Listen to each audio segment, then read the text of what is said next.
स्वागत है आप सभी का मेरे चैनल में दादी नानी की कहानियाँ। चलिए आज हम सुनने जा रहे हैं बैसाख के महीने में सुनने वाली बंदरिया की कहानी। एक राजा था।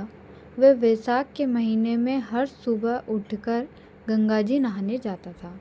राजा का ये आदेश भी था कि राजा से पहले गंगा जी कोई नहीं नहाएगा। एक बंदरिया राजा से पहले ही नहा लेती। राजा जब स्नान करने के लिए जाता तो वह जल को हिला हुआ देखता। हिलते हुए जल को देखकर राजा को शक हो गया कि मुझसे पहले यहाँ कोई नहाकर जाता है। इसी बात पर राजा ने वहाँ पहरा बिठा दिया। पहरेदार उस बंदरिया को पकड़ ना सके क्योंकि वह राजा से पहले नहाती और वहाँ से नहाकर वापस वहीं जाकर बैठ जाती।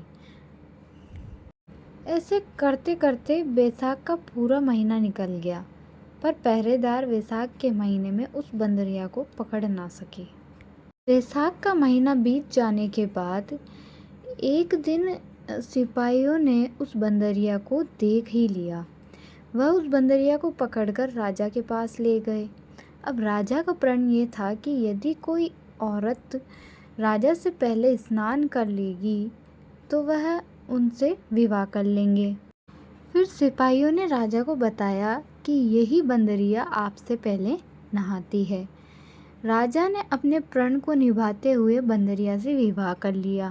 बैसाख नहाने के पुण्य से बंदरिया गर्भवती हो गई और पूरा महीना भी हो गया। तभी बंदरिया राजा से पूछती है कि बच्चा होने के समय मुझे क्या करना चाहिए। तभी राजा ने महल से एक टाली बंधवा दी और कहा कि जैसे ही तुम्हें दर्द हो तो ये टाली बजा देना, तब मैं आकर बंदोबस्त कर दूंगा। राजा की और भी रानियां थीं जिनके कोई भी संतान नहीं थी। अब बंदरिया के बच्चे की होने की बात सुनकर उन रानियों को यह सुहा नहीं रहा था। रानियों ने महल में टाली बंधी देखी। तभी उन्होंने बंदरिया से पूछा कि ये टाली क्यों बांधी है। तब बंदरिया ने बताया कि ये राजा ने बंधवाई है। जिस समय मुझे बच्चा होने वाला होगा तो मैं इसे बजा दूंगी, जिससे कि वह राजा समय पर आ जाएंगे। मतलब कि ये टाली राजा को बुलाने के लिए ही है। तभी रानियों ने कहा कि एक बार बजा के तो देख कि राजा आते हैं कि नहीं। तो बंदरिया ने टाली बजा दी और तुरंत राजा भी आ गया। तो राजा ने पूछा कि ये टाली क्यों बजाई है अभी। तभी बंदरिया ने बताया कि रानियों ने कहा इसीलिए मैंने ये टाली बजाई है। कुछ समय बाद बंदरिया को सही में दर्द हुआ और उसने वह टाली बहुत ही बजाई, पर राजा आया ही नहीं। राजा को वही लगा कि रानियों ने ही कहा होगा, इसलिए राजा आया ही नहीं। तब बंदरिया ने रानियों से पूछा कि अब मैं टावर कैसे जनूंगी। तब रानियों ने बताया कि आँख में तो पट्टी बांध ले और उखल में सिर दे दे। बंदरिया के बैसाख नहाने के पुण्य से उसके एक सुंदर सा पुत्र हो गया।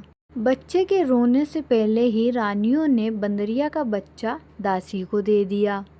रानियों ने दासी को आदेश दिया कि वह ये बच्चा नदी में डुबाया है और बंदरिया के पत्थर रख दिया, जिससे कि उसे लगे कि उसके पत्थर ही हुआ है। और रानियों ने राजा को भी यही करवा दिया कि बंदरिया के तो पत्थर हुआ है। राजा ने ये सोचकर संतोष कर लिया कि जब और रानियों के ही संतान नहीं हुई तो इसके कैसे होगी। दूसरी तरफ दासी से भी वह छोटा बच्चा नदी में फेंका नहीं गया। दासी उस बालक को कुम्हार के खंदेड़े में छोड़कर आ जाती है। कुम्हार और कुमारी जब खंदे में मिट्टी लेने जाते हैं तो उस बालक को सोता हुआ देखकर बोलते हैं कि ये इतना सुंदर बालक किसका है, यहाँ कैसे आया। कुम्हार ने सोचकर कहा कि अपने कोई संतान नहीं है, इसीलिए भगवान ने इसे अपने लिए भेजा है। अगर तू इसे पाल ले तो अपन इसको घर ले चले। कुमारी भी राजी हो गई और उसे पाल पोस कर बड़ा भी कर लिया। बड़ा होते के साथ ही लड़के को सच्चाई पता चल गई कि वह एक बंदरिया की संतान है और रानियों ने उसे नदी में बहाने के लिए सौंप दिया था। एक दिन वह लड़का कुम्हार के हाथों से बनाए गए मिट्टी के हाथी घोड़े लेकर कुएं के पास जाकर बैठ गया। थोड़ी ही देर बाद दासियां वहां पानी भरने के लिए आई। उन दासियों को देखकर वह लड़का बोला कि मेरे हाथी घोड़े पानी पी लो। तब दासियों ने कहा कि मूर्ख, कभी मिट्टी के हाथी घोड़े भी पानी पीते हैं क्या? तब लड़के ने कहा कि कभी बंदरिया के भी पत्थर होता है क्या? दासियों ने ये बात रानियों से जाकर बताई तो रानियों ने एक योजना बनाई। तभी जहर के लड्डू कुम्हार के लड़के के लिए भिजवा दिए। जहर के लड्डू भगवान की कृपा से गोंदगिरी के लड्डू बन गए। दूसरे दिन रानियों ने दासियों से कहा कि जाकर तो देखो वह लड़का मरा कि नहीं। और रानियों ने राजा से जिद करके उस कुम्हार को बस्ती से ही निकलवा दिया। कुम्हार जंगल में रहने लग गया। अब गणगौर के दिन 208 करवे और 208 गोली लेकर घड़े में पानी भरकर बैठ गया। जब राजा की ओर साहूकारों की लड़कियां गणगौर के लिए मिट्टी लेने के लिए आई और मिट्टी लेने से पहले वह खेलने लग गई। खेलते खेलते उनको प्यास लगी। फिर उन्होंने उस लड़के से पानी मांगा।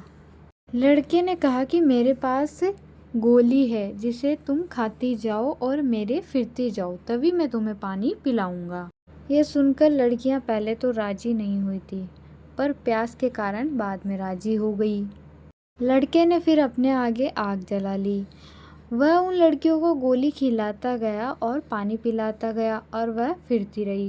इससे उन सभी छोरियों के गर्भ रह गया। फिर उन लड़कियों के माँ बाप ने उनका सावा निकलवाना चाहा। तभी पंडित ने बोला कि इनकी शादी तो हो जानी चाहिए थी। बाद में लड़कियों के माँ बाप को लड़कियों के गर्भ की बात पता चल जाती है। फिर लड़कियों के माँ बाप ने लड़कियों से पूछा कि ये सब कैसे हुआ, पर लड़कियों ने सारी बात बता दी। फिर माँ बाप कुमार के पास जाते हैं और कहते हैं कि तुम्हारा लड़का इन सभी लड़कियों से फेरे लेगा और अब इन लड़कियों को रखो। तो कुमार कहता है कि मैं इन लड़कियों का पालन पोषण कैसे करूँगा। तब उन लड़कियों के माँ बाप ने लड़कियों को बहुत सारे धन के साथ विदा कर दिया। कुमार के 208 बहुएं आ गई और 208 ही पोते भी हो गए। लड़के ने कुमार से कहा कि आपके इतनी बहुएं और इतने पोते हो गए हैं तो हमें गांव को जिमाना चाहिए। कुमार ने पूरी नगरी में और राजा रानियों के सभी के न्योता दे दिया। न्योते में बंदरिया को छोड़कर सभी आए थे। जब भी लड़के ने राजा से बंदरिया को बुलाने का भी हुक्म ले लिया। रथ पालकी सजाकर बंदरिया को लाने के लिए अपने लोग भेज दिए। फिर बंदरिया आई। जब उसे सोने की चौकी पर गद्दी बिछाकर उसे बिठा दिया। लड़के ने अपनी पत्नियों से बता दिया कि ये बंदरिया मेरी माता है। तो सभी बहुएं बंदरिया के सोने की मोहरें देकर पैर लगती गई और पोतों को गोद में देती गई। बांदरी सभी को आशीर्वाद देती गई। तो राजा के ये समझ नहीं आई कि आखिर ये लड़का बंदरिया की इतनी खातिरदारी क्यों कर रहा है। पर रानियां समझ गई कि ये बंदरिया का लड़का है। तब रानियों ने सभी ने राजा से कहा कि हमारा तो अपमान हो गया, हम तो वापस जाते हैं। राजा ने फिर लड़के से पूछा कि तुम बंदरिया की इतनी खातिर क्यों कर रहे हो। तभी लड़के ने बोला कि क्यों ना करूं, ये मेरी माता है। लड़के ने राजा को पिछली सारी बात बता दी और वह दासी भी वहीं बैठी थी जो कि नदी में उस बालक को फेंकने गई थी। दासी ने भी राजा को सारी बात बता दी। तभी राजा ने सभी रानियों को दुहाक दे दिया और बंदरिया को, सभी बहुओं को और पोतों को और लड़के को गाजा बाजा के साथ अपने घर ले गया। मैंने सभी को अलग अलग महल चिनवा दिया और लड़का भी राजपाट करने लग गया। राजा ने कुमार से भी कहा था कि तुम दोनों भी मेरे साथ चलो, पर कुमार ने मना कर दिया। तभी राजा ने कुमार को बहुत सारा धन दिया। तभी सभी लोग कहने लगे कि बैसाख नहाने से इतना फल मिलता है, तो ये सभी को नहाना चाहिए। बंदरिया बैसाख नहाई तो राजा को पाई, और बहुएं और पोते और एक बेटा भी मिला। हे भगवान, जैसे इस बंदरिया को सुख संपत्ति दी, वैसे को देना। कहते ने, सुनते ने, हुकारा देते ने। ये थी आज की बंदरिया की कथा। तो कैसी लगी आपको हमारी ये कहानी?